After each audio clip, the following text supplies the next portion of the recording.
In a world of clickbait news sites and misleading commentary, one channel will ramble endlessly about topics nobody cares about, has bad audio quality, and is the YouTube equivalent, that trouble comic with Aunt May, with more content than any single person can reasonably watch or would even want to in the first place. Perch has somehow managed to bring the best and brightest in the world of comics down to his highly questionable level for your, let's call it, entertainment. This is Perch.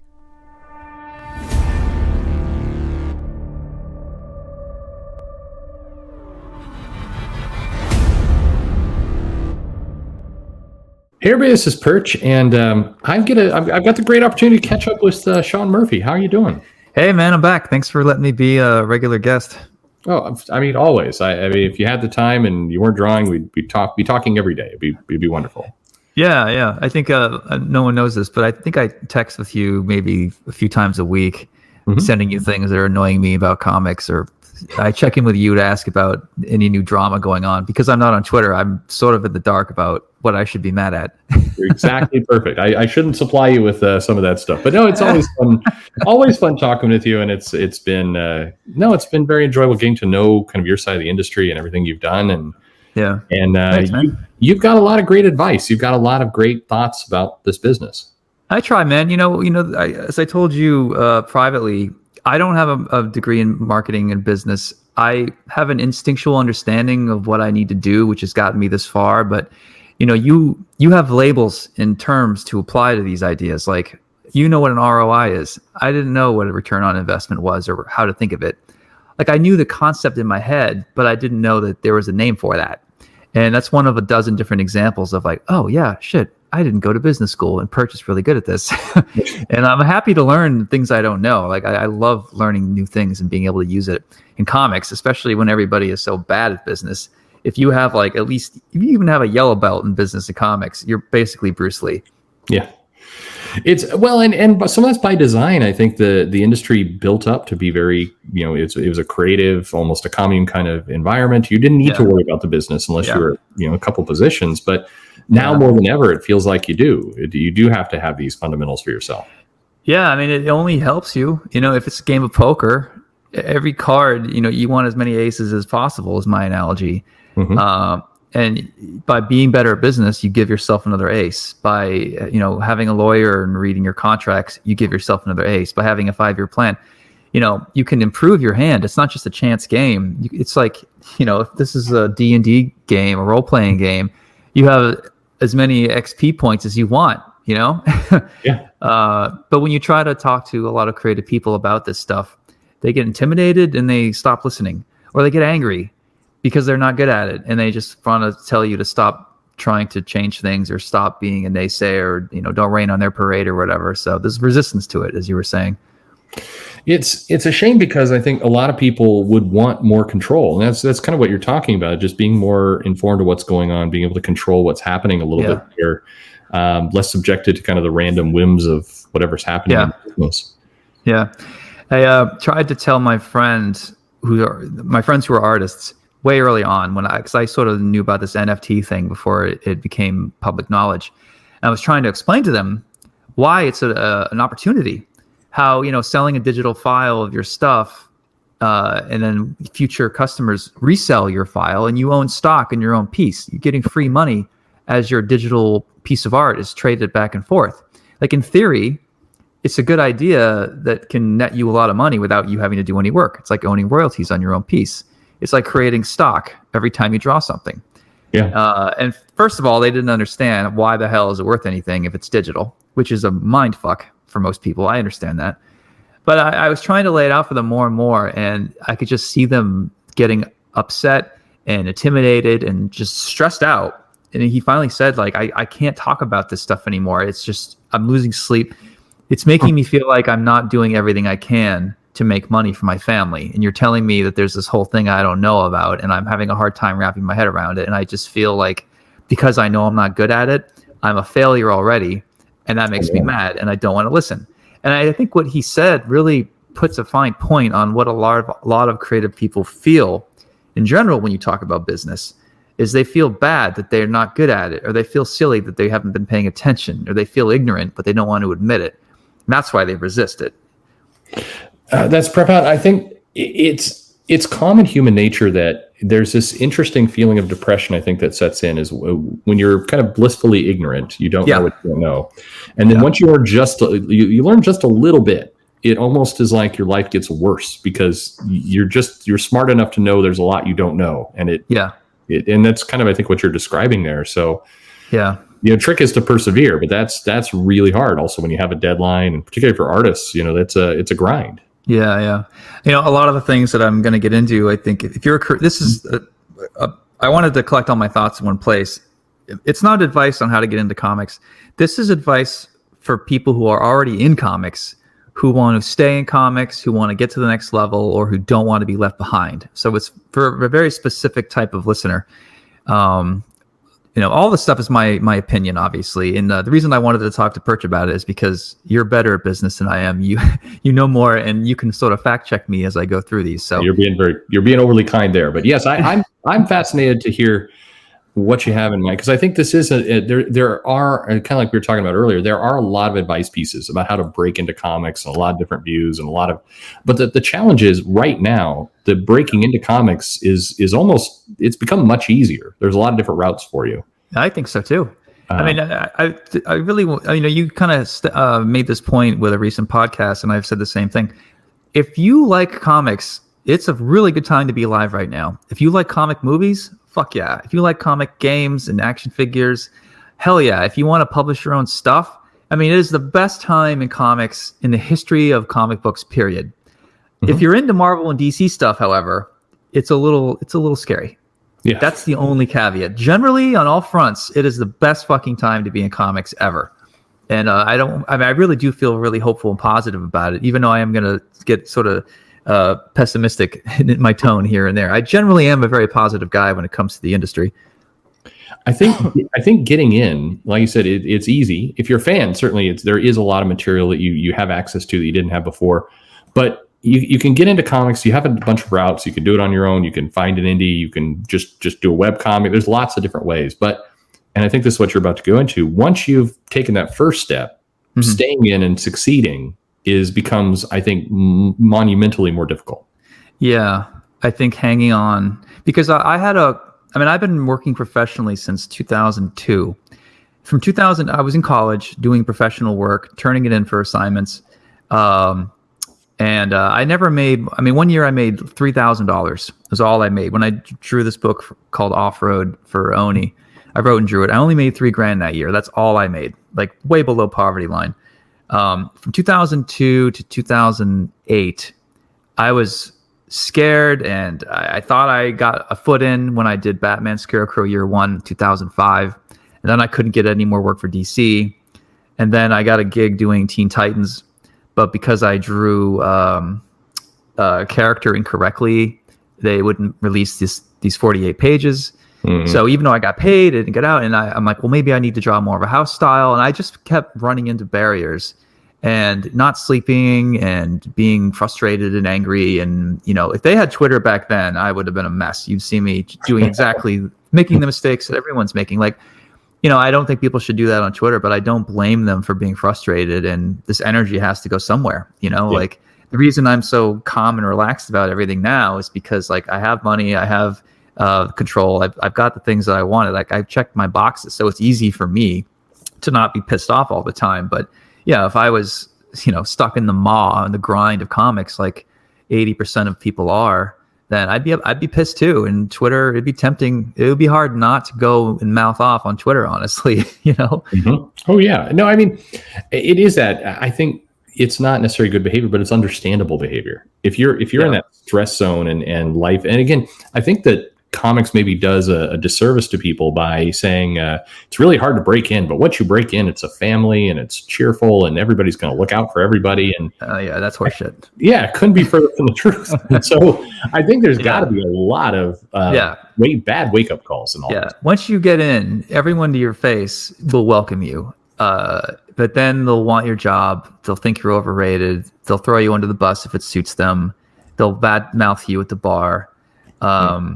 there's a difference between friends in comics and acquaintances, which I'll get into later. But there's very few friends I have in comics. Like people who I really love to death, I see them as my family. And most of the people I know in comics are acquaintances, which should be, held. You should handle them differently. And some acquaintances maybe would be friends if I, spent more time with them. But for the most part, I don't see it. I wish it was a family. I wish it really was, hands across America for comics. But I mean, come on. It's very backstabby. Which, I mean, I guess it's not that unusual from other industries. It's just that the other industries, like in the pharmaceutical industry, nobody is saying, hey, everybody who's a lab tech is a friend. They don't pretend. And in comics, they set this expectation that is somewhat laughable when you think about it. Yeah, I think most creators tend to be nerds in high school and got picked on and bullied and felt like outcasts. And now that they've found each other, they feel like, yay, we all understand each other because we all read, D&D novels and, played video games, and we know what it's like to be shoved in the locker, so to speak. Mm-hmm. And you feel like you found this safe space. It should be a happy, safe space in theory. Like I can see why you would like to think of it as a family, but any raging nerd with power, look what happens. I mean, wasn't that basically what started World War II? Yeah. Well, you're not wrong. A failed artist too. What do you know?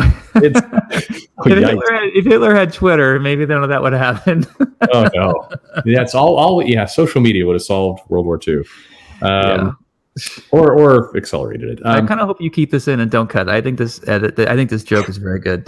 The joke it's unfortunately it's very on the nose. I can see the Bleeding Cool headline now. Anyway, man. Yeah.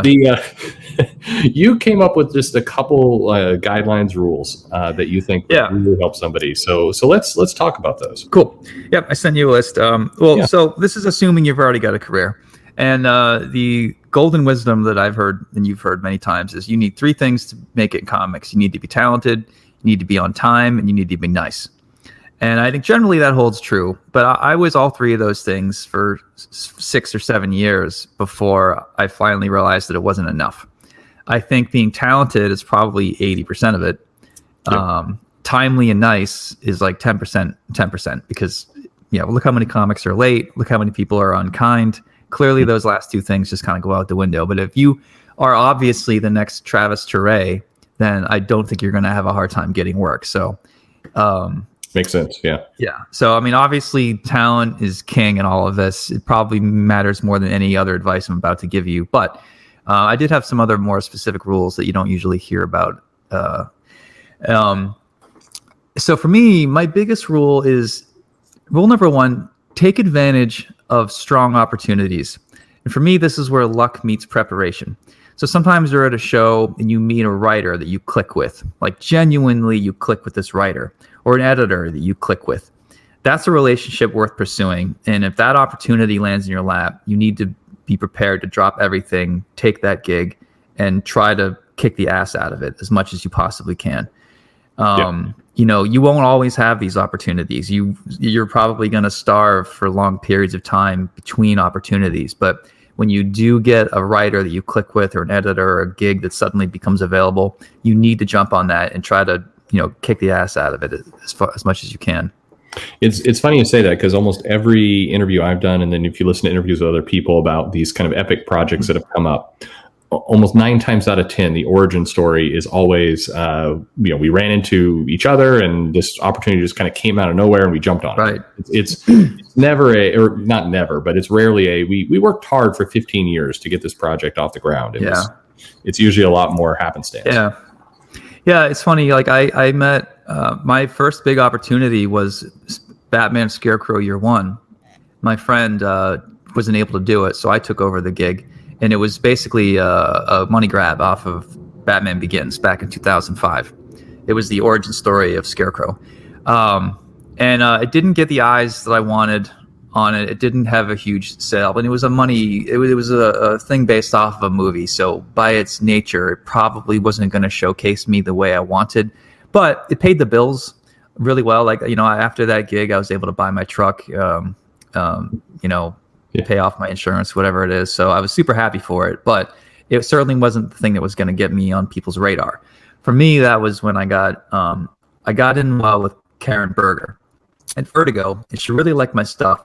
And we struggled to find me a book that would work for me. And finally, the one that came through was Joe the Barbarian with Grant Morrison. And I knew, and that was 2008 or 9, I knew, like, this is my opportunity. I don't care what the story is. I know Grant's a huge name. I know he's not going to let me down. I need to make my stand here. Like, I'm planting my feet in the ground. I'm going to make this book as fucking beautiful as I can so that nobody will ever go, who's Sean? Ever again. You know, like, it was definitely like D-Day for me. And it wasn't necessarily a project I would have picked, but it didn't matter. It was the biggest opportunity I had at the time. And I remember working like 6 days a week through Christmas just to get it done. And I was able to get Dave Stewart on colors, which helped. And, you know, Karen was a great editor. And unfortunately, it didn't sell well. Like, not many people remember what that story was, but they remember the art. And that's when I became an artist, or at least that's what I was told. Yeah. There's plenty of things that I don't like about my work back then. Like, it's hard for me to look back at old stuff. So I'm not bragging about Joe the Barbarian, but if you're asking about my biography, it really was Joe and Grant Morrison's help that really made a difference. That was such a big step up from where I'd been the previous 7 years. Yeah. And that was an example of a project that came fairly suddenly to you.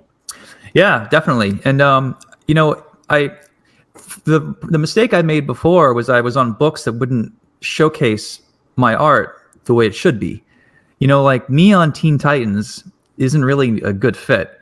So the other books I did back then, I did a Star Trek one shot. Like, being on a one shot isn't going to do it. Being a fill-in guy isn't going to do it. Being in an anthology isn't going to do it. You have to say yes to those gigs if you want to pay your bills. I get it.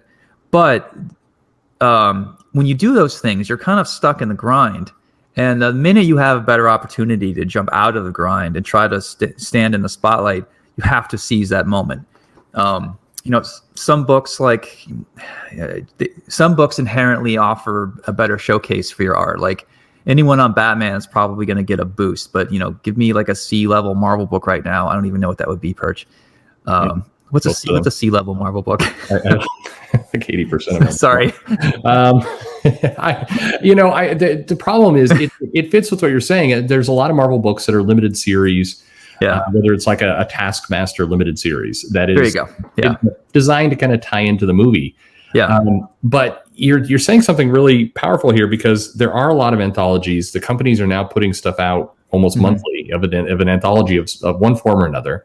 Yeah. And you rarely see the creators on those, a year later. But they're being billed as, this is your ticket into the industry, is do this anthology. But it doesn't seem to be. It's not. No. And I have a friend of mine, a really close friend, he's doing some Marvel stuff. And he keeps saying yes to gigs that I think he should start saying no to, because he'll say yes to last minute jobs. It's a one shot or it's a 2-issue comic. It's something that's going to come and go. It's usually late, so he's under the gun as far as deadline, which means he can't do his best art. So, he's at 80% efficiency. He's cranking out. He's not happy with it, and it comes and goes, and nobody gives a shit. And I know he needs to pay bills. I certainly understand that, but I had a talk with him. I'm like, I think you need to start saying no. If I were you, I would plan my own project on the side and kickstart it and take time with the art to make it better, and then reapproach Marvel and DC with your new stuff. But right now, they're treating you like a cover band. Yeah. And it's easy. I know why they do that. I know why editors need last minute fill-in artists. Like, I get it. But the trick is to get out of that and to change the mentality of the people that you're working with, to make you a feature rather than like a last minute guy.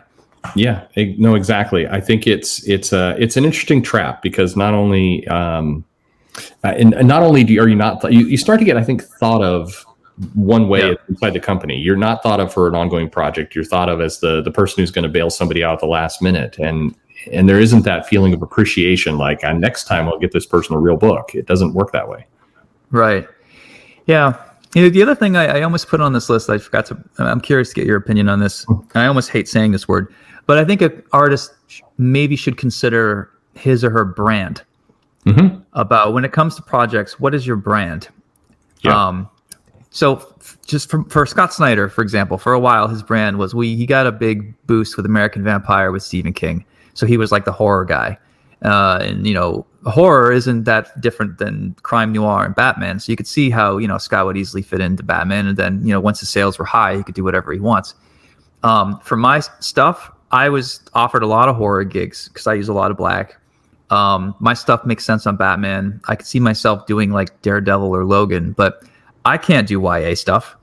I don't want to do a big, colorful team book. Do not put me on JLA. I mean, it would look awful. Like, there's certain things that not only am I not interested in doing, but I know that you wouldn't want to see Motorhead, cover Mozart, or maybe you would. Yeah, no, I mean, there comes a point where it becomes cool to see a kind of a really established artist do something outside their comfort zone, and that's its own attraction. But that's fair. Yeah, I think you're making a really good point in that you want to have something you're known for. You want to have a go-to style or something that really fits. And if you just kind of run around and do all kinds of things, particularly things that you're not that good at, it only can hurt you. Yeah, before I took Joe the Barbarian, I was offered a book with Neil Young called Greendale, which Cliff Chang ended up drawing. And I was the artist that was supposed to be on it. And I actually consciously made my art dirty so Karen would take me off of that. No offense to Neil Young, but I did not want to do 150 pages of a Greendale, this concept album that he released a while back. It was about, Northern California, trees, protests. So I don't know. It just didn't speak to me. And I knew that wasn't in my brand. I mean, I don't really have a specific thing I'm going for. I just know the doors that are open to me, given the skills that I have. And I just didn't feel like that book was a good fit. I got offered Greek Street as well at Vertigo, which was, I forget who wrote that. This is like 2005 or 6. And I read the pitch and I turned it down. It was like, Greek mobsters in England, every mobster was based off a Greek god. And like, I hate Greek mythology type bullshit. And the editor called me. He's like, why don't you want to take this? I'm like, hey man, this could be amazing, but it's just not my thing. And I'm sorry. Like, I know Karen's been trying to find me work and I wish I could say yes, but like, I've been saying yes to everything my entire career. And I just have to start trying to find stuff that fits me better. And I drew a line and he was pissed. Now, he didn't say it to my face, but he was really upset. And like, who does Sean think he is? How dare he turn this book down? And I confronted him later because the book did not sell very well. And it ended up that me getting off that book was actually a really good move because it would have been bad. Yeah. And no, it's only reason. Yeah, totally. I think that your brand, it's some people struggle with that word because they think it sounds corporate or marketing, but it's the right word. It's saying, how do you want people to think about you? How do you want people to know your style and kind of what you do? I mean, Art Adams, if you were to get him on a book, if he was taking projects like that feature no humans, just kind of or basically non-superheroes, I don't know what, like a 1950s noir. Actually, Art Adams does cool stuff for everything, but that's the problem with his stuff. It's so good. It is, but there are things like where you want to see him put his best foot forward, and he built up his brand with superheroes. If he had started like early in his career, Jim Lee had started very early doing. I have no idea. Just some kind of moody character sitting around eating lunch all day. Like, he wouldn't have been popular. Yeah, I think Jim knew he was good at colorful, poppy team books. That is definitely his brand, and he managed to adapt to Batman, which is great. But big names like Sienkiewicz. I mean, I'd see him on anything. But do I want to see Sienkiewicz draw? Gen 13? No. Probably not a good fit. I mean, J. Scott Campbell all day long. Absolutely. I mean, you put like a Sienkiewicz on a book like I don't know, like Miss Marvel, and that would be weird. It would be weird for everybody. And so that's just, there's styles, and I think paying attention to your brand's pretty important. Yeah, and because the branding thing gets caught up in like the selfie culture and these influencers, and my brand is this, my brand is that. Like, people try to establish their brand before they actually have a career, and it almost seems arrogant. And I'm not suggesting that. I'm suggesting once you have a bit of a track record and you can see in hindsight what's worked for you and what hasn't worked for you, and the kind of stuff that you're interested in, your brand should become more clear. But it shouldn't stop you from doing what you want to do either. Like, it should only I think it's just something worth considering, and I don't think it's necessarily arrogant to think of us all having a unique brand. Yeah, it comes to something actually you're going to mention later around knowing yourself, but it's no, I think that's good. So your second rule, I think is also on the kind of on the nose. It's having a 5-year plan. I mean, this is a big one in business. They teach you this in business school the first day, right, Perch? Yep. Oh yeah. And part of it is why I like your channel so much is having a plan is good, but the more you understand the business of comics, the better off you'll be. And I think, so what I do personally is I ask myself a ton of questions, like, where do I want to be in 5 years? What titles do I want to have worked on? Which creators do I want to align with? Do I want to be a Marvel, DC? Do I want to have an indie vibe? What income level am I expecting? You don't necessarily need all the answers right away, but you should definitely have those questions in your head and think about how you can realistically get there in 5 years. Have a trajectory, and don't be just going with the wind. Try to steer your own ship a little bit, Another question I asked is like, whose career do I want to mirror?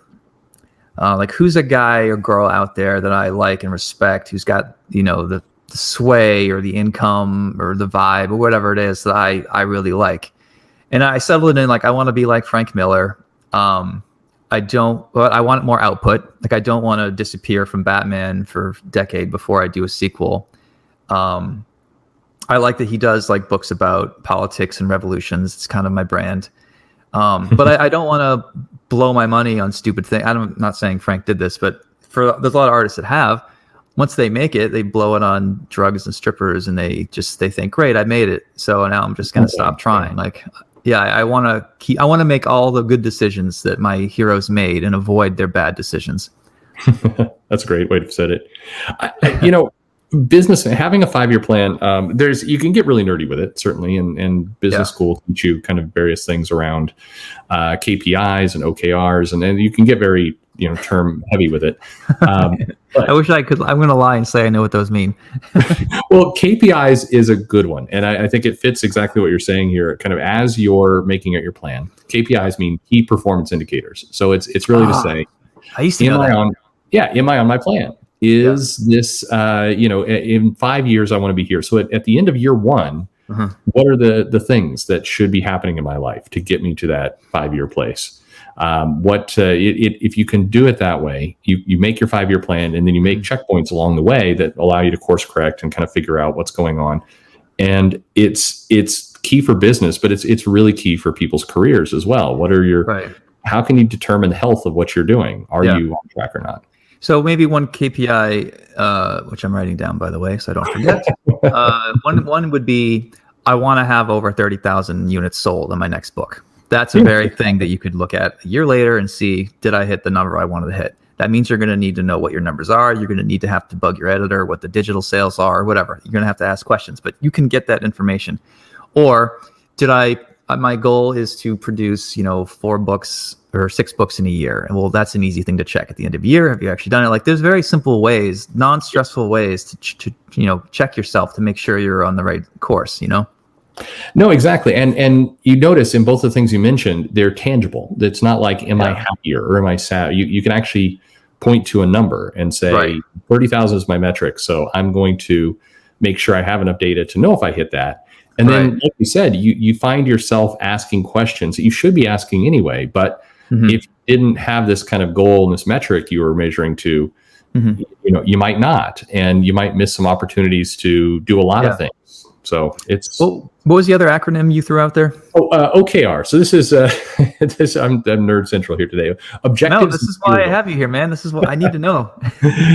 Objectives and key results. It's something a little bit newer, and this is just a way of kind of breaking down what are the things I'm trying to get to, what are the results I'm looking for, and it's just being disciplined about kind of your career. And it may sound, again, very nerdy. It may sound very like I was going to take all the creative fun out of it, but it's kind of the opposite. If you have these frameworks, it frees you up to be more creative because you have a structure to work with it. Right. Now, when you use these acronyms around your wife, does it turn her on or does it turn her off? I'll be honest, probably off. So So I do it on this channel. Well, it's turning me on, Perch. So thank you. Okay, all right. Made everybody listening uncomfortable. Perfect. No, it's and we say it in different ways. I mean, the reality is, if people really think about it, I think most people walk through life with some ideas of results. They're results oriented, whether they're using the acronyms or not. But that is structure. Yeah, I'm trying to think of other things that I've used as KPIs. Like, I wanted to take weekends off. It was a simple thing, like, can I just work 5 days a week from 9 to 5 and manage to make enough income and stay in comics? And I found a way. Yeah. And a lot of people are afraid to take weekends off because they feel like they need to just keep working and never stop because they don't ever feel secure. But I found that forcing myself to take weekends off made me find other ways to make up for that, and it saved my sanity. No, absolutely. And that's a perfect example of your objective was you want to have weekends off. Your key results are, well, I'm going to need to do these things in order to make that happen. And so you find yourself getting into a good system where it actually, again, it frees you up for being creative, because what it takes away is the kind of intangible worry that I think bogs a lot of people down. Yeah. Yeah. It's a good way to say it. So the other part of rule number 2 here is your plan realistic? You know, if you really want to have your book made into a movie, that's a little unrealistic. You can get an agent, but having gone through 2 movie deals myself, there's very little I can do to control Hollywood. So all I'm saying is there's some plans that are not realistic. Yeah. And you obviously need to make sure that the steps you're taking are going to get you there. It's funny. I won't mention this person's name. In a podcast, you said there was this writer who everyone in comics knows, and they all kind of duck behind bushes and hide because this person is just too much to take. They don't realize that they are blacklisted from 2 companies, or in other words, they're never going to be hired by any editors. No one wants to work for them. And this person doesn't know any of this. And I was almost, as a side note, I'm almost like, shouldn't somebody tell him? You know? Yeah. The sad part, it's painful because you see this stuff and the person everyone's like gonna want to know who exactly we're talking about right now. Well, and there's several. The problem is there's many people who fall into this, and there's a lot of people I think in comics who are shadow blacklisted, if you will, shadow banned. And they don't realize it, and it's painful to watch it. But as time builds up, nobody wants to say anything. And but this goes back to, if you have some good key performance indicators, you have some ways to kind of look at your career, then you can kind of sniff out something is wrong. I'm going to these shows, but I'm not getting any objectives out of it, and so I need to do something different. And this person in particular that we're talking about loves to blame shift. It's not his fault that he's not getting work. It's not, he's doing everything right. He's, stroking the right egos on Twitter and getting mad at the right things, and he has the right friends. He's attacking the right people. But I've never read his writing, but I assume it sucks. I mean, if it was. Well, it's nobody has decided that it's worth putting up with him. Oh, even worse, man. Yeah. I mean, and that's just a terrible place to be. I think. But if you don't have a good system of kind of assessing how you're doing and where you're going, then you're going to be in this trouble. Yeah. And the last part of my rule number 2 here is having a plan B. And this is a military thing. I guess it's a life thing. But I feel like the best plan often has the best backup plan. Yes. So for me, I would always have a side project going on because comics was infrequent. Scripts were late. So your backup plan could be, I have a list of 100 commissions. That counts. I try not to get into the commission thing because I find it's very hand to mouth and I don't like that. But that is a good backup plan. What I would do is I'd write a script on the side, or I'd be reading books on how to write. I'd read books on screenplay and like, why is Chinatown the best script ever? Stuff like that. And then eventually I started building my own plots and coming up with ideas. And when I had enough time, I would draw 10 pages, which I knew I would need eventually if I was going to pitch it. And a few years would go by and I had a pretty nice little set of pitches moving. And I had, Punk Rock Jesus planning stages or whatever. And finally, I hit a point with Vertigo where I was like, hey, Karen, I'd like to do Vampire, but I really want to do this book called Punk Rock Jesus. And I showed it to her. All that work got done on the side while I was waiting for Grant Morrison, while I was waiting for other writers to get their scripts in or whatever, and you don't want to try to be working 8 hours a day don't just watch TV and play video games and call it a wasted day. Like, force yourself to crawl forward however you can. Just try to stay honest. I can't think of anything that makes you happier too in your life. If you have a plan B, first of all, life's going to throw you a curveball. It's not going to work out like you hope. So if you have a plan B, then you're not going to be phased, or you'll be less phased when these things happen. And it will feel like just a natural kind of progression of your career, your day, or whatever else. It won't feel like a disaster and you've gone off the cliff and you have to regroup everything from scratch. It's just much healthier for you mentally. Like, all the people that their plan A fails, they get pissed off and they grab their phone. They're on Twitter. Imagine if they were like, they saw it as an opportunity. Like, I'm glad this editor is late.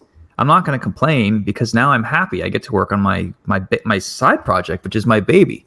And then they wouldn't be posting all that crap online. Like, just the little ways that it helps you mentally, because it also gives you control over your career, which is something that most creators don't have.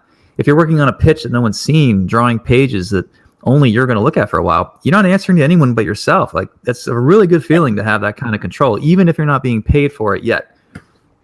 Yeah, and that's interesting you say that, because I think obviously pay is important, and you need to get paid for what you do, and you need to be progressing yourself financially. But having a level of control, you can't undervalue that. Even if it's your own project, even if it's making nothing, having something you own from end to end that you can progress when nobody else is moving, gets you out of wasted time. Yeah. Okay. So rule number 3 is this is obvious. Trust good people, avoid the bad people. And for good people, what I'm talking about in comics are people who are professional, hardworking, honest, genuine. And good people are also consistent. They look out for you because they genuinely like you, not because they need something from you or they're hoping to advantage themselves in some way in the future.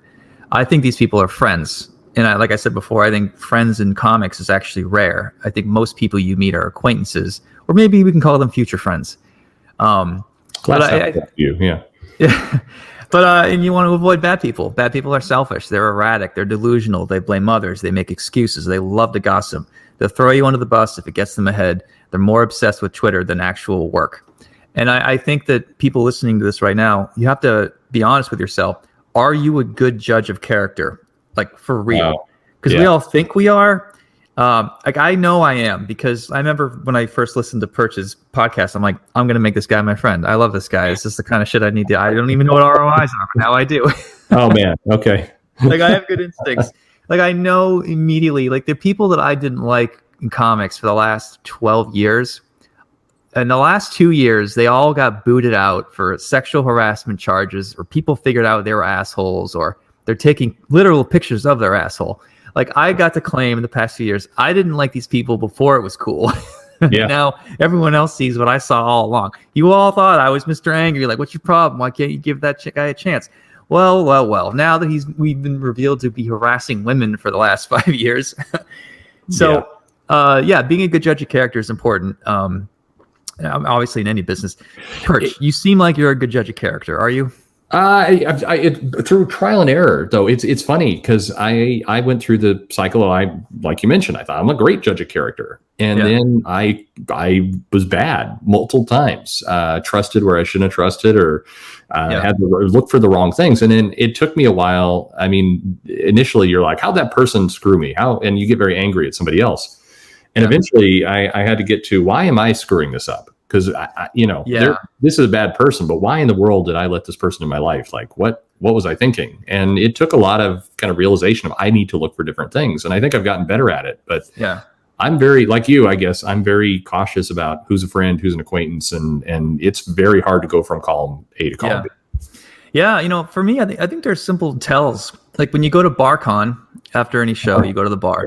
If someone you're talking to keeps looking around for somebody better than you to talk to, that's not a good person. It's called shoulder surfing. When their eyes are drifting around your shoulders, they're like kind of half listening, but they're really looking at who's entering the bar, and if there's anybody that can help them get ahead that they're going to ditch you for. It's very easy to spot that. That is a bad person. Maybe the person's a good person in some ways and they don't realize that they're doing it, but generally that's the kind of person I try to avoid. I think that's smart, and it's funny because I'm typing notes for our chat here for when I later put it in. So I realize I'm looking at another screen. So I'm doing it to Sean right now. Oh, no, it's okay. But I'm by myself. No, that's such a good tell. It's the person who looks like they're having a conversation with you on autopilot. And you start to get the feeling like they're looking for how to level up the conversation they're having with you for somebody else. Yeah. Or someone that hogs the conversation and won't let you talk. That bothers me in general anyway. Oh yeah. I always try to take up 50% of the conversation. Like, I don't want to hold court. And a lot of people in comics like to just go on and on and hold court. I don't like those people. Maybe they can help. I saw, Mike Mignola holding court in a room once, and I was like, fuck this guy. And I like Mike. Mike's a friend. So I say that jokingly. And then I talked to Mike later on when he was in a different mood, and he was very nice and very helpful. And I misjudged him by judging him so quickly for holding court. But generally, people that are conversation hogs are not people that I really want to hang out with because they're so self-involved. And that's just not, it's just not what I'm into. No, that's a great one. I kind of along those lines, one for me became, what level of empathy is a person showing to a bad situation? And it's a comic gets canceled or a person loses their job or anything else. And I can't tell you the amount of either comic editors or professionals when I'm around and we hear somebody lost their job at a con. Half the people are like, oh, it's terrible. Okay, well, that's I hope they can do this or that. I should reach out. Yeah. Another half of the people who go, oh man, my project is screwed now. And you're like, yeah. You may be thinking that in your head, but you shouldn't let that bubble out. Like, yeah. I fucked this up once. So I knew that DC was going to be leaving New York like a year and a half before everyone else did. In fact, I thought everyone else sort of knew in the office, but apparently they didn't. I knew that their lease was up on the spot they were renting. So when I got a call from Mark Doyle saying that they're all going to have to move to California, I sort of jokingly responded, man, I'm glad I got Batman White. I'm glad I got my foot in the door before this happened. And that was really not the thing I should have said at that moment because I really didn't gauge how upset and depressed everyone in the office was. And Mark was kind and he's like, listen, man, I love you, but it's kind of a shitty thing to say right now. Everyone's really upset. Like people are having to uproot their lives. And he's right. I totally didn't get it. I apologize. Even now I feel awful for that, for not being sensitive. It's funny though, you say, Mark had a good reputation for, he would say things like that. Most people just think it. And I think Mark genuinely tried to bring careers along or to help. Yeah, he did. I mean, I was just a side note. And if Mark, if you're listening, I love you. I can't believe because he brought Scott Snyder in. It was him that found Scott Snyder and brought him from a book reading in Manhattan and had him pitch. Like, talk about having a good instinct for people. Mark did. Oh yeah. I wouldn't have White Knight at all if Mark hadn't said, "What do you need? Do you want to do your own book? What do you want to do?" Like he opened the door for me to talk about that. So there's two big talents right there. Just because Mark Doyle said the right thing at two different points in his career. I don't know what he was making when he got let go. I know that they were trying to cut budgets, and if you're making a lot, you're in the crosshairs. But it just, I sort of thought that he would be exempt from the layoffs because he's such an asset. Mm-hmm. So there's a personal note too. Like that's when I'm still wrapping my head around. He was, I think he was great, and he did have the kind of the old school, and it fits with your list a little bit here. Of once upon a time, I think editors believed it was part of their job to all the editors to help mentor and grow and yes. teach. And today, it's not necessarily that they don't, but they don't have the time to do it. It's that's kind of very rare. So if you find somebody like that, you want to hold on to it as much as possible. Yeah, for sure. Yeah, and you're right. I think because Bob Schreck kind of mentored me a little bit. Karen did. She's like, she didn't like Punk Rock Jesus when I first pitched it. I didn't write the script in the right format, so she's like, well, when you work with Grant, really pay attention to how he does panels and this, and that. And she gave me a little bit of guidance, and it was all I needed because I figured out what she was saying. But yeah, like she mentored me. Bob Schreck sort of did. Mark Doyle did. It's kind of a lost art. You're right. It's I think that's really really hurt. But it's so those are kind of the good people and the bad people, and I think being able to it is true. I mean, again, it's not necessarily who's a good person, who's a bad person in their own life. It's maybe who's a good person, who's a bad person for you. That's fair. Yeah, and, absolutely. Some personalities kind of like projects; they just don't line up, and you need to be careful. I can't stress enough. You and I talked about it on a full show, and I know a lot of people really enjoyed it. But that more obsessed with Twitter than the actual work, that has to be a massive red flag for anyone. It should be, and it's very obvious. It's very easy to check too. I mean, if you are like, should I work with this person? Go on their Twitter. If they're tweeting every 5 minutes about bullshit the entire day, maybe don't work with that person. Yeah. Maybe they're a great writer. Maybe you're on Twitter too, and you don't see the benefit of getting off. Like maybe you're not wired the way I am. That's totally fine, But yeah, like you said, different personalities match very well. And yeah, for me though, I just like people that are all about the work. In general too, the people that I always trust and listen to in comics are the ones who've been around the longest, which is a big fucking obvious thing, but it's something that, so a lot of people are like, oh, I don't know, John Romita Jr., I don't like his stuff. He's so passe. I go, you know what? John's been around for over 2 decades. His dad was a legend. You're telling me you wouldn't want to buy him a couple beers and pick his brain? Like, I bet he's got shit to say that no one else would tell you. Like, that to me is an asset.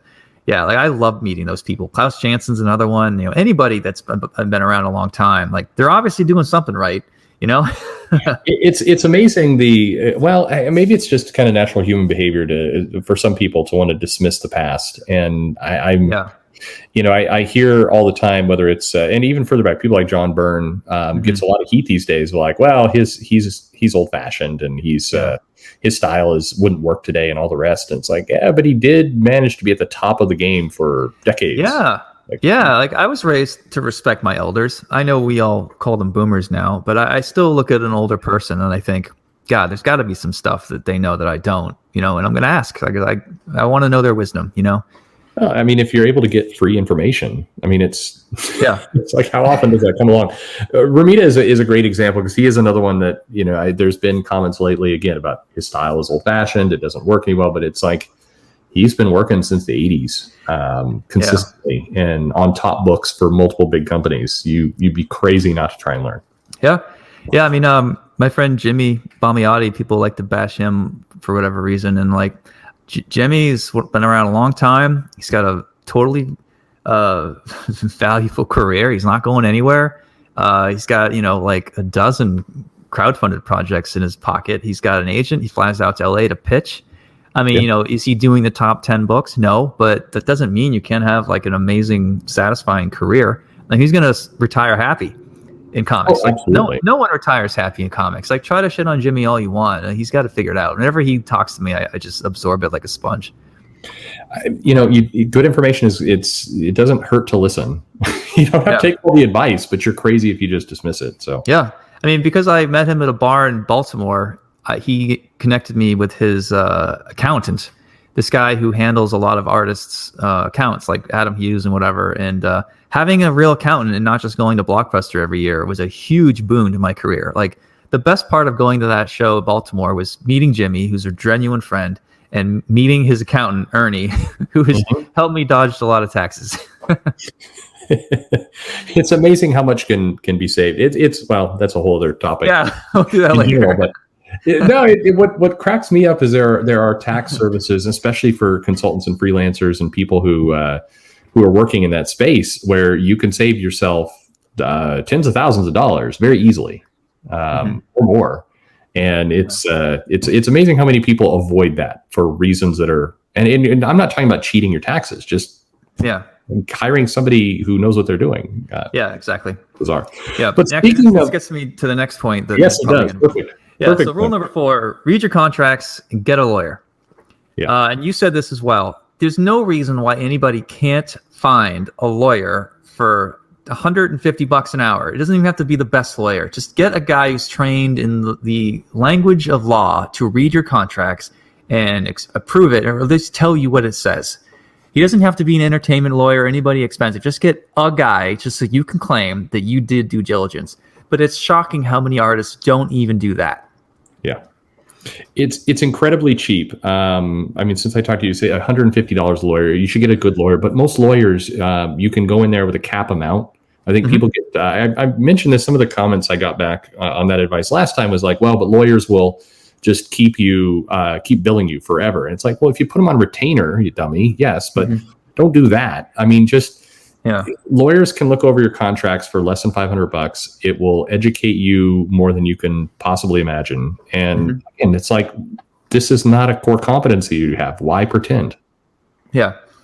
The best part is if I see you in a bar and you give me your sob story about how you got fucked over by Marvel, and when I go, did you get a lawyer? You can say, yeah, I did, asshole, and you'll shut me up. That's right. There you go. Think of that.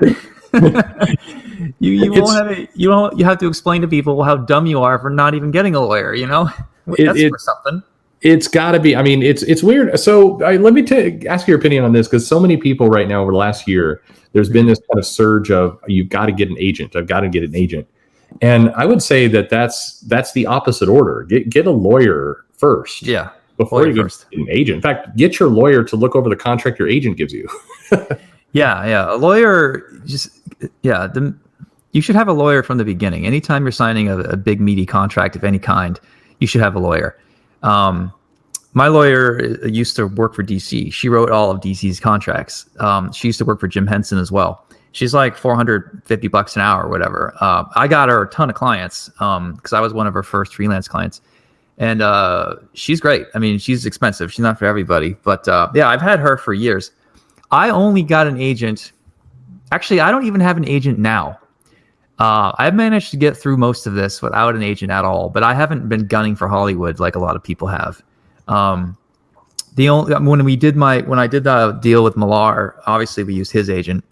My lawyer and his lawyer were acting together in both of our interests. So I was sort of piggybacking off of Mark, which is fine. And with this Tokyo Ghost deal with Rick, we basically using his agent. But I asked my lawyer about his agent. Like I vetted his agent too. I mean, my lawyer has been around long enough where she knows there's only like 3 or 4 big agents who deal with comics, to be honest. And 3 of them I don't like. So just getting that information on the side from my lawyer was helpful. Like, because a lawyer can say, they gave you a contract that's not really a contract. That's a big red flag. If they're not using the correct legalese and they're expecting you to sign away points later on, like that's a big red flag that your lawyer can easily point out to you. So I agree with you, Perch. It's really important. It also, I mean, like I said, in addition to just protecting yourself, it will save you tons of money later. But it's kind of to the earlier rules. It's a truth detector around people who are trying to screw you. Lawyers are almost some of the most effective people at saying, this is weird. This is dodgy. You ought to look into this. They will find things to help you vet people better than you can in a lot of cases. Yeah. And it's like a good accountant. A good accountant pays for himself. He'll find you loopholes that you never thought of. So yeah, he'll charge you $1,000, but he'll get you, $1,500 worth of savings from the government. A good lawyer will save you time, energy, which I equate to money later on down the line. Like I think a lawyer pays for him or herself, period. I know it's hard to think of that as you're shelling out that money at the beginning, but it really is an investment that you're going to get back, whether you realize it or not. Assuming they're a good lawyer. It is. And I think it's just, they'll, like you mentioned here in your rules, they'll push for more. They'll think about things you haven't around rights and around what you can do. And they they'll help you negotiate. I mean, frankly, I think in comics, a lot of the people you're negotiating with are often amateurs themselves. And so they can give you that upper footing. Yeah, that's fair. Yeah. And under this rule number 4, the lawyer rule, I also would say learn how to negotiate, try to push for more in your contracts, and learn when to say no. I'm sure you have a lot of opinions on this. Oh, no, absolutely. Learning how to say no. I mean, some deals are bad deals. And I mean, we saw a lot of those with, I don't know, not going into various names, but I think everybody's aware of at least one company that was trying to get people to work for free or pay their way in. I mean, there's a lot of deals, particularly if you're very early in your career, where it sounds like something that's going to help you out. And it sounds like something that is going to accelerate you. But the reality is nobody asks you to sacrifice like that up front.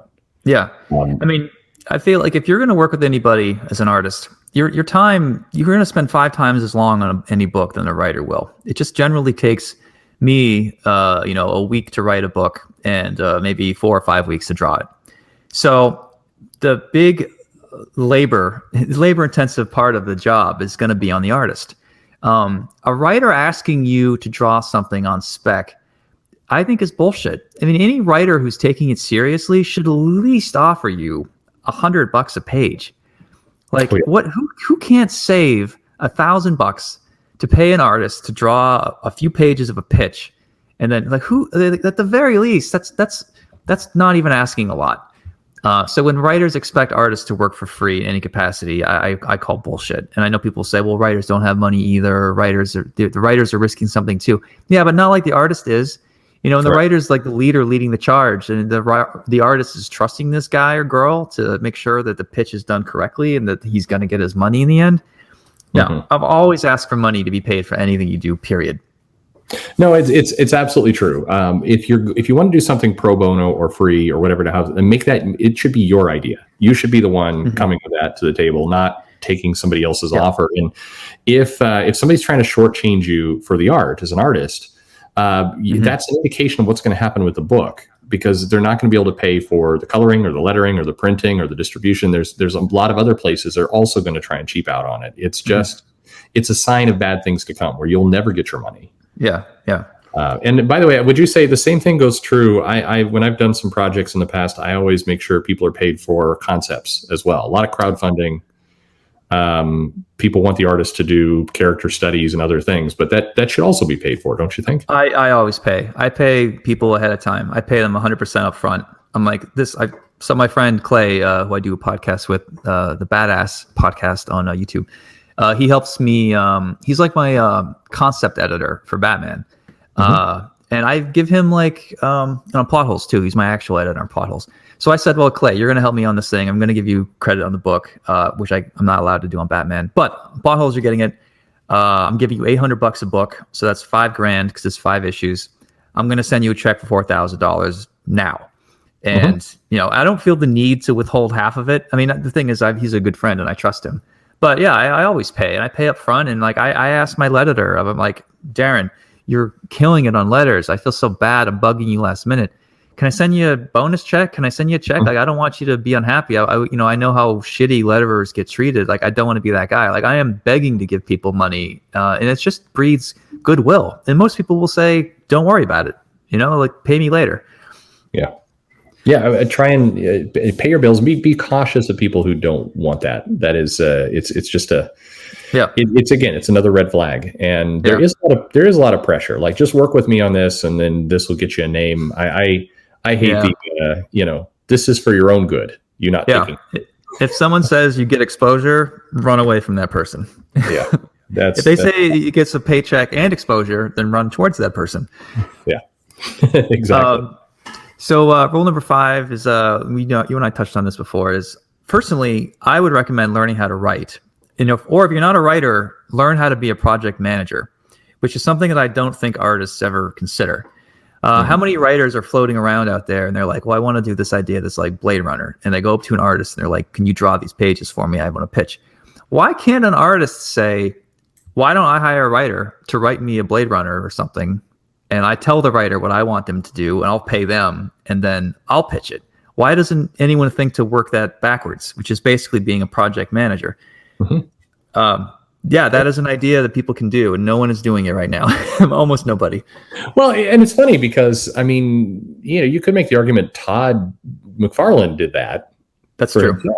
Yeah, and it was successful. Like it worked out great for him. It worked out pretty good for Jim Lee as well, and a lot of these guys. And it was a blueprint for how you could actually be successful doing it. The more strange thing is, why did people stop? Yeah, that's true. I mean, did Jim go to Frank Miller and say, write me a Batman? I wouldn't put it past him. Yeah, I wouldn't either. I don't know. But it definitely, when you look at kind of the foundation of some of these earlier books, you did see people in project managers. I think that's the right phrase for it. It's understanding scheduling, understanding working backwards, understanding KPIs and other business things. Yeah. It's being a full picture. And I think, if you, like you put here, if you have interest in writing, then try it. It's what do you have to lose? There's lots of terrible comics out there. You're not going to do worse than those. Come on. Yeah, this always gives me pushback, but I'm like, you ever read a shitty book? Yes. Can you write better than shitty? Probably. So write your best C+ script and then draw it with your best A+ art.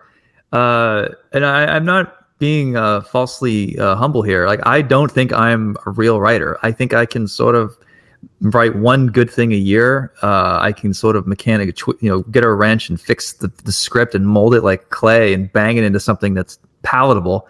And then I can draw the ass out of it so people will think that it's an A+ book. I'm really not joking around at all. Like, there are writers like Scott Snyder can spin 5 books at the same time. I don't know how to do that because I'm not a real writer. I can do one a year and make that work. I mean, if everyone in comics was fucking Ernest Hemingway, then I wouldn't be writing my own stuff. But there's so many bad books out there. There's a very low bar on being a quote unquote comic book writer that I feel like artists should not be intimidated to do that. And I know writers are annoyed when artists try to do that because they feel like here's a side story. There are writers who are upset with me and they're basically pissed off at me for 3 reasons. People I don't even know. They're mad because they think I can write. And they're mad that I proved that I can write and my book sells better than them. And they're mad that I took myself off the market, basically. Because the minute Sean Murphy had a hit with Punk Rock Jesus or White Knight, well, he's not going to want to work with this writer anymore. So they're pissed at me for 3 different reasons, basically. And I don't know what to tell them other than get over it. But if you're an artist listening, like, I highly recommend learning how to write, or at least being familiar with the basics so that you can spot a bad script and get away from it, or spot a bad writer that you don't want to work with. No, that's wonderful. I think that's, even if you have no interest in writing, you should be able to know what a bad script is. You should be able to know where the story is not going in a direction, again, that's going to benefit you. Yeah. I think you're not shooting to be the next best writer of all time. You're shooting to be able to kind of represent yourself and in many cases represent your style well. I think the other thing that I think would help there is that you get to understand how your style translates better. And that's information that when you do find some good collaborators, you're able to pass on, hey, here's something that I know I can draw amazing. Yeah. I'll fucking kill it on this if you give me this. Yeah. That's really helpful.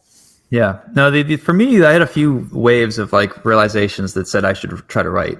One is like, other people decide that they love or hate Star Wars, but I can specifically tell you which plot points bother me and how I would fix it. And that's the difference. Like, you want to be a fan that complains, or do you want to be like a professional that breaks things down in a fair way? And that's the sign of a writer. If you watch Star Wars and you hate it, and not about the culture war shit, you hate it academically or the dialogue's bad, if you can explain like a professor why it's not, then you might be a writer. It might be worth you trying to get behind that typewriter. I remember getting a script where the ending didn't make sense because it's a kid who was trying to save his house, which was being foreclosed on. And because they didn't have a copy of the paper deed, the government was going to take it from them. So the kid needed to find the deed to prove that the house was theirs. That's not how owning a house works. Like, and I'm like, that's the ending? That sucks. Like, I might not be a good writer, but I at least know how to make a better ending than that. Or, I get another script with some dialogue where a guy was singing out loud while he was shooting a gun. I'm like, this is fucking lame. If I wrote a book like this, I wouldn't do this. And I finally had enough, a list in my head of things that I thought my writer friends did wrong. Where I'm like, well, I think I know which mistakes to avoid. So I think I'm going to try this.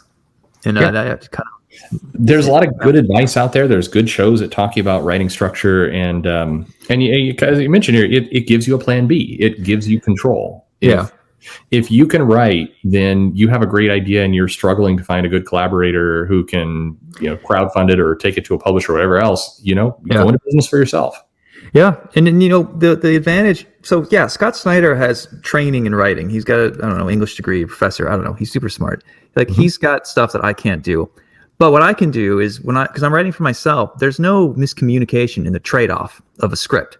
So when the script leaves the writer's hands and goes to the artist, 10 to 15% of it is going to be lost. Like the artist is going to misunderstand a line, or maybe there's missing dialogue, or something's not going to work.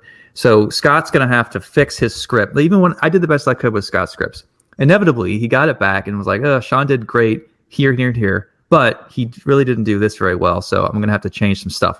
And the beauty of comics is it's collaborative. So maybe that's what worked when I work with Scott.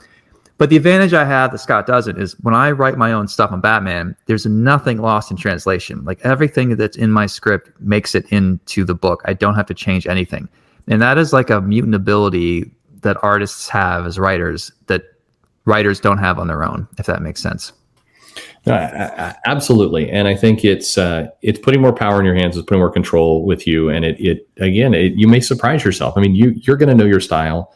It's going to help you, even if you are, again, working with another writer, it's going to give you, it's going to be good. But the other half of it, like you mentioned, it's being a project manager, being able to understand how to work backward. I meet artists from time to time who get into projects and they wildly misunderstand when things are supposed to be delivered, and they get late and they get a bad reputation early on. It's if you have some project management skills, you can make a little schedule for yourself. You will know. And it's funny. Artists are brought. So making a comic, let's just say there's 10 steps.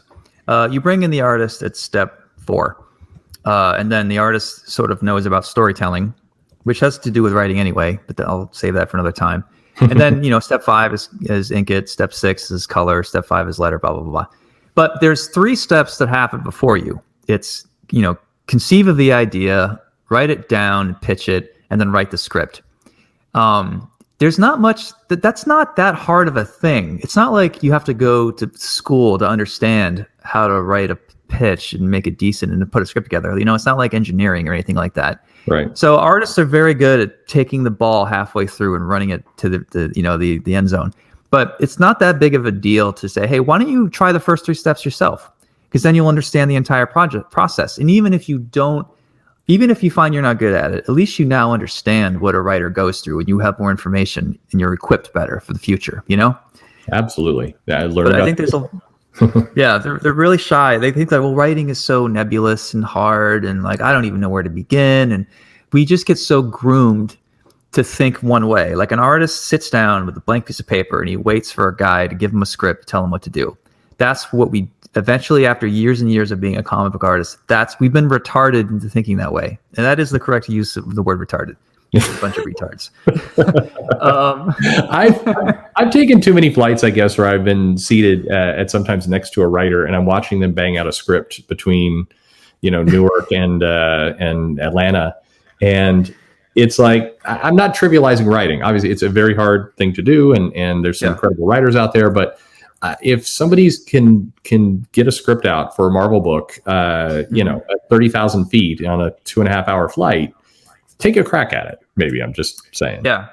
And you're not even writing prose. You don't even need to be a wordsmith. You're writing a plot and you're writing dialogue. And then the artist is going to handle the rest. Well, if you're the artist, you'll handle the rest. Like, you don't even need to think in chapters and verses, and it doesn't have to be worded so beautifully and multi-syllabic phrases, whatever it is. It's very easy to write a comic. It's not like you're writing a novel. A comic, all you need is a plot and dialogue.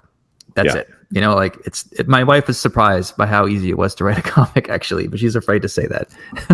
Well, and she wrote a good comic and she found it fun, and I think that helped. And again, it's not, this is less about saying, oh, the writer job is easy. It's about saying, don't be intimidated not to try. You should try. It is hard. It is not instinctual. Most artists will probably try and not like it, and that's fine.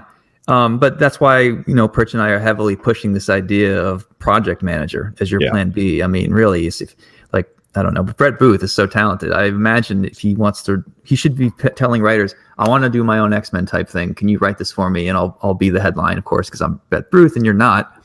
And sort of controlling his destiny. And Brett might be wired that way. I haven't talked to him for a while. Yeah, I think probably. People should give it a shot, definitely. And again, it's you don't have to be a genius at it. It does allow you to, and think about it. You can get the script for Frank Miller, the All-Star Batman they did with Jim Lee. Mm-hmm. And if you look at what Frank Miller wrote there, I mean, he's got lines on it. Like, speaking of the R word, ass, Jim, make her ass great, Jim. I mean, you could write however you want. That's, I guess, what I'm saying. Yeah, man, I haven't seen that. It's a trip. I don't doubt it though. It's very descriptive. He spends a lot of time on Vicky Vale's ass. Asses. Yeah. Well, some guys are into that. Yeah. So my rule number 6, I expect to get some pushback from you because I'm not sure this is even really worth mentioning. But personally, I avoid long commitments in my career. I think some writers are really pushy and will try to lock me down for long periods of time. I know these writers think they have my best interest in mind, but I just don't think that they do. And I personally try to only do projects that are between 4 and 10 issues, because doing at minimal for a project to have any kind of impact with readers, I feel like 4 issues is a pretty good number. And if you look at how sales usually drop off with most publishing attempts, if you've got a book that's not quite a hit, after issue 4, you start losing money. So 4 is a good number. The very minimum, you should do a 4-issue series. Personally, I don't like going over 10 because I don't like being stuck in one book for too long because I just get bored. Like, I'd rather draw a bunch of different things. And I don't want to be stuck in sci-fi for 10 years if I really want to draw a Western. So maybe that's just me, having ADD or whatever. But I also find that after the series is done, I can assess what I've done. If the book's a hit, I can then ask for more money or leverage my newfound success to a better book and move up. And if I'm locked into one thing for forever, then I'm stuck at one page rate. I'm stuck, and people are going to start forgetting about me. They'll just assume, oh yeah, Sean's been doing X-Men for 10 years. He's not going anywhere. And for me also, as the original art part of it, is I only have so many buyers that are going to want to buy Batman pages. If I do Batman Forever, eventually they're going to run out. But when I jump onto new things, they're like, oh shit, well, I got to buy Sean's new, Highlander pages or whatever I do. I like to sort of mix it up. That's kind of my brand. But I don't deny because I know you love just keep one artist for a few years and don't let him go. I do, but I mean, this is an interesting dialogue because everything you're saying is right. And I think if you're an artist, that's exactly how you should think. You got to think about your career, and you should think about what you're locked into and financially what's best for you. But this is one of those rare cases where there's a split between, the customers are going to love to see long runs on books. They like consistency, but and that can be true as well. I think the sad part about what you're saying, and it is truly the sad part, is that artists locked into long-term commitments definitely suffer in that world. They do lose money over time. They do tend to run a high risk of getting pigeonholed. Yes, there's some like Silvestri and Byrne and others, they were able to push past it, but more often than not, it's their detriment. And I hate that about this industry, actually, that it's backwards to me, or we shouldn't have that conflict, but it is true. Like Charlie Adler is one of the most well-paid artists in the history of comics, I would imagine. I don't know many people who really talk about him that much. He being on board. I mean, that book is a gift. Walking Dead. Are you kidding me? I don't even know what he sells his pages for. I hope he's making. I know he's making a lot of money, and good for him. I couldn't draw zombies and people with melting faces for 10 straight years. My face would look like that when I was done. Like, I just can't do it. And I'm not passing judgment. I think it's great, but like, I'm just not wired that way. Or Ryan Otley, who's like a dear friend of mine, real friend, not an acquaintance. How the hell did he do that book for so long? I mean, he had so many pages for a while. He was literally burning them because he didn't know what to do with them, and they weren't selling. I mean, it's nuts. It's completely true. I mean, and they've given us something really wonderful. And I mean, with both of those cases, I want to hope, and I would believe that Kirkman took care of them, and it was a good situation. Yes, he did. But that's not how it's going to be other places. You're gonna lose out on page rate opportunities. You're going to, like you say, you're going to have limits to original art you can sell. It's going to hurt you for your next job because you get typecast to some extent. So it's probably for the creator. And again, it hurts me to say this. For the writer, I think you're absolutely right. Again, as a customer, I hate it. And as a negotiation tactic, especially when you're hot and you're valuable, if they knew they're going to be losing you after 4 issues, your writer's worried about losing you, your editor's worrying about you losing you, and you say, hey guys, I could really use another $25 a page, you're more likely to get that because you're scaring them thinking you're going to leave. And when they realize they can't control you, that's when you are better. That's when you have the upper hand in negotiating. Even if you plan on staying around for 10 issues, just lie and say, I can only do 5. And they're going to ask you like, well, what do you got to do other? I'm like, I got a secret project I'm not allowed to talk about. Just lie. And then when 5 issues are up, just be like, start making noises. Like, maybe I'm gonna leave. Maybe you start posting on Instagram commissions of a book that's competing with your team, just so they're like, oh my God, he's gonna move to Marvel. What's this? And they're gonna ask you, and you're gonna be like, I can't talk about it. It's your project. Blah blah blah. You pull that bullshit on them, and then you're like, well, give me your best offer. If I'm gonna stay around for another 5 issues. You got to have that mentality. You got to say it like you're ready to walk away, and like these very basic things that everyone's afraid to rock the boat in comics. But I tell you, like the walk away is the best move ever when it comes to negotiating. And if you're locked into a giant contract, you just can't do that as often.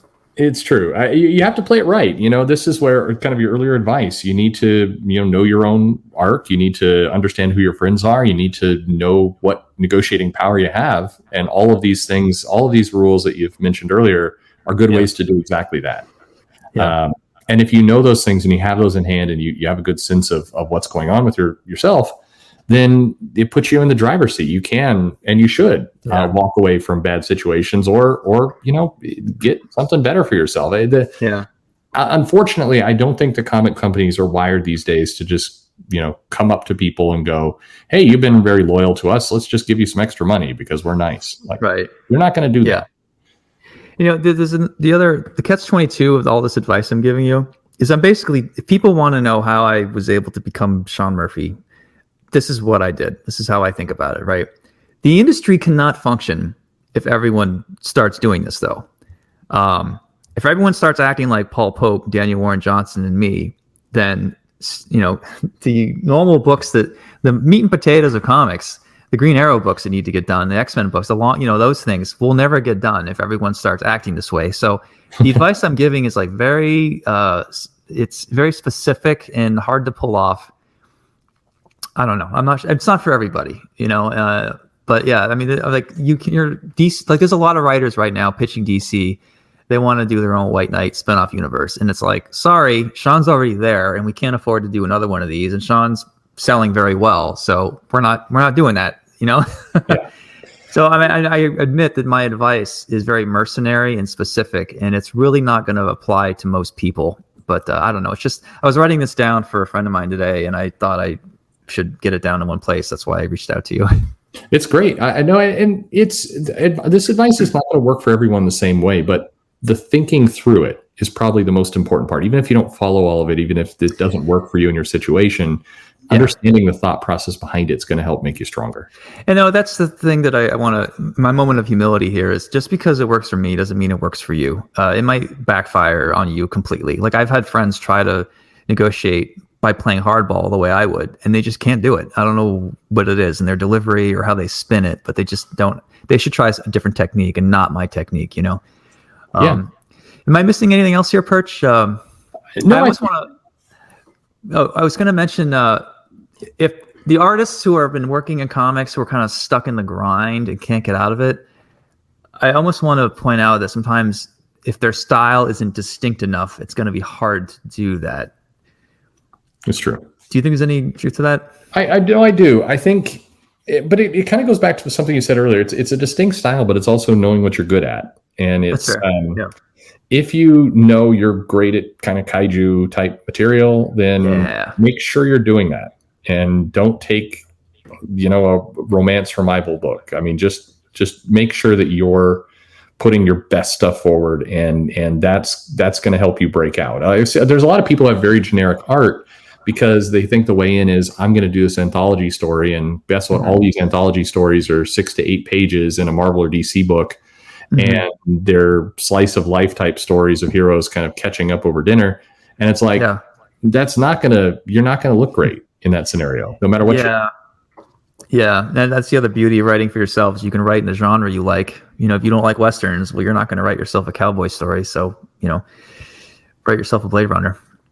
Yeah, just get something else out there. I think it's great advice. I think it's hopefully this was entertaining for people. I'm sure it was.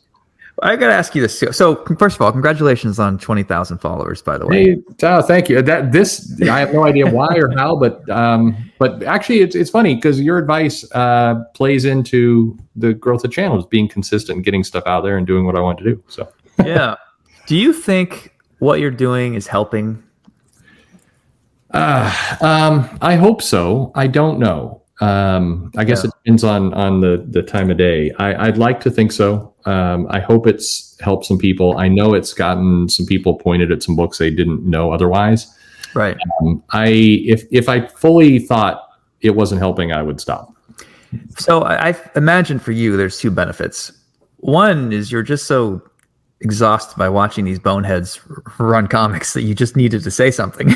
Yeah, there's some venting aspect to it. Absolutely. You make a very good living. You're very good at your job. The things that you say come from a place of experience and education in a very specific way that most people in comics don't have. I think that it must drive you nuts, and you just mostly this is your therapy, is what I would guess. Yeah, so you guess right, and that's the dirty secret behind all this. It is. I struggle because I think a lot of the mistakes that get made would be very easy to correct, and I've joked about it before. Although it's not really a joke. I would go in and as a consultant and fix a lot of this stuff for nothing, or I would pay somebody for the opportunity to do it just because I want the madness to stop.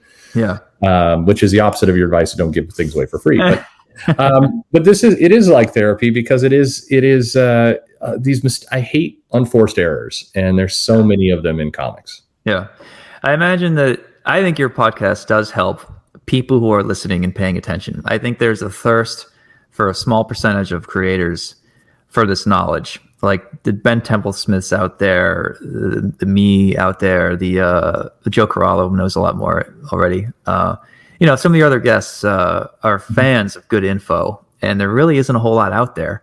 I think the information I've got from this channel is more valuable than a lot of the books I've read, like How to Draw Comics the Marvel Way in some ways, That's that. Well, I don't deserve that, but thank you very much. That's yeah. I mean, you do spend a lot of time attacking your trolls or like putting out fires, and you do pay a lot of attention to social media for a guy who says get off social media. Yeah, you're absolutely right. So that is fair to call me on it. I just because we're talking as I'm going on a trip, and I uploaded about 54 videos, so I could it will just continue. I always think this is a morbid part of me. The plane goes down, I crash, and the channel will just plod along for a month, and nobody will know. That's not a happy thought. But anyway, as I'm going through it, I think the problem I have with social media is it doesn't make sense. It is that unforced error period, and it becomes like therapy. I don't know. I haven't finished the thought, if that makes sense. I haven't been able to say, you know what, screw it, I'm done. Yeah. And I keep going, but why is it so stupid? And I go back to it over and over. But I made a little promise to myself to yank completely away from that. Well, that being said, my favorite videos are actually when you're Twitter shaming people when it comes down to it. I know that you do it a lot, but I love it. It's just because I'm not involved with it. It's just like me eating. It's like popcorn GIF for me.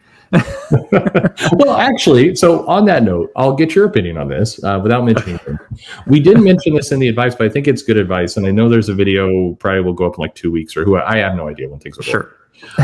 But it's this. If you're a lot of writers in particular, more than artists, go on Twitter and say things like, I think I'm a failure. I'm never going to make it. I don't know. What am I doing here? I should just give up. Yeah. And I think that's just the dumbest thing you could do. Yeah. Well, so coming from a business background, I mean, you have an artist background too, don't you? Not a good one. Not like you, but a little bit. Yeah. I hate to give artists a pass because I'm very hard on artists, and I'm actually very proud of that.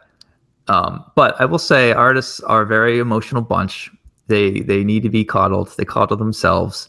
And I've had really dark, lonely nights where I wasn't sleeping because I wasn't sure how I was going to pay my bills, when I just wanted to be like, what the fuck am I doing?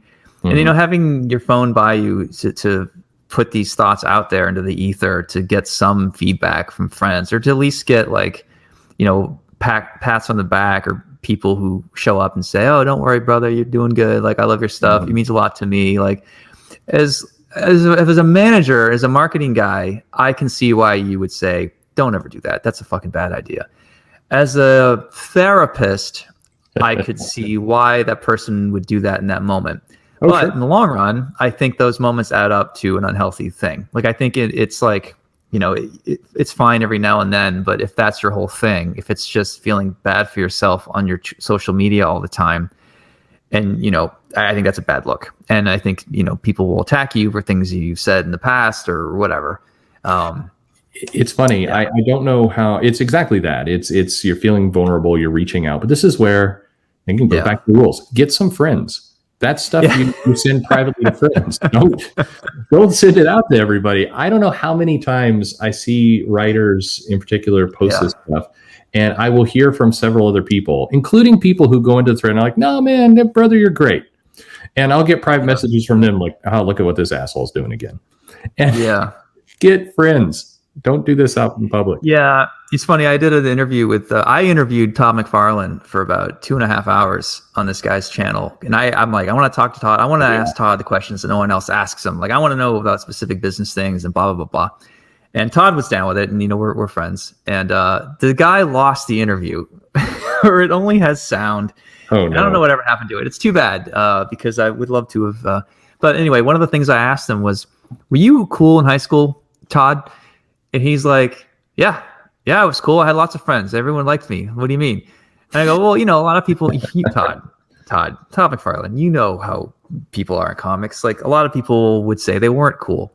He's like, oh yeah, I was into hockey. I was into this, I was that. I can't do the Todd voice as well as Rob can. But what he basically said was he was well-adjusted and had a good sense of self-worth and wasn't awkward at all. And he doesn't have that barrier to deal with that most people in comics seem to have, is they were weird and nerdy in high school and they didn't get to be cool until, they created a forum like Warren Ellis and started dating all their groupies or whatever. Oh, you got dark there for a second. Yeah, sorry. I was making sure people paying attention. Perfect. This is the most arrogant thing I'll say is like I all my friends in high school were athletes, so I was always trying to stay in shape to keep up with them. Like you took a picture of me in art class, like I didn't belong there at all. I didn't look like I was an artist at all. I had female friends and I could talk to girls. I dated strippers and whatever. I had Anna Hesh hit on me once in a bar and it didn't faze me. Like I'm generally not awkward. So a lot of the pitfalls that artists seem to fall into is just their insecurity coming to the surface. Yeah. And I don't know what the point of me telling them this, explaining this, other than saying, "Aren't I cool?" Because I don't do this. No, it is that. I mean, it's defeating yourself. It feels like, and increasingly, I mean, for me, ask the question. I mean, were you cool in high school? Yeah, I think so. I mean, I had friends. I was on I was on varsity, so I did all right. There you go. I don't look like it now, but I was. Wait, you're like 6'4", right? No, God, no. I'm 6. Oh, I thought you were really tall. No, just okay. And football and track, I did okay. Yeah. But those are, I mean. So you talk to girls and stuff. I had plenty of trouble with girls. Like I wish I'd talked to fewer girls actually. In hindsight, with some of the things that went on. But did you ever have a moment with a girl and you realize, oh, this is how the game works? Like, don't act all insecure and weird. Act confident and bullshit your way through this, and they'll respond to that. And what's funny, I mean, how many dumb comedies and movies are there that give that exact same advice? And people are like, well, I don't know. Everybody knows this. That's the game. Yeah. It's funny. There's a writer friend of mine who's from New York, Italian. He talks like a mobster. And everyone always told him is like, comic book people are just not going to like you because you look and sound like the guy that used to flush them in high school.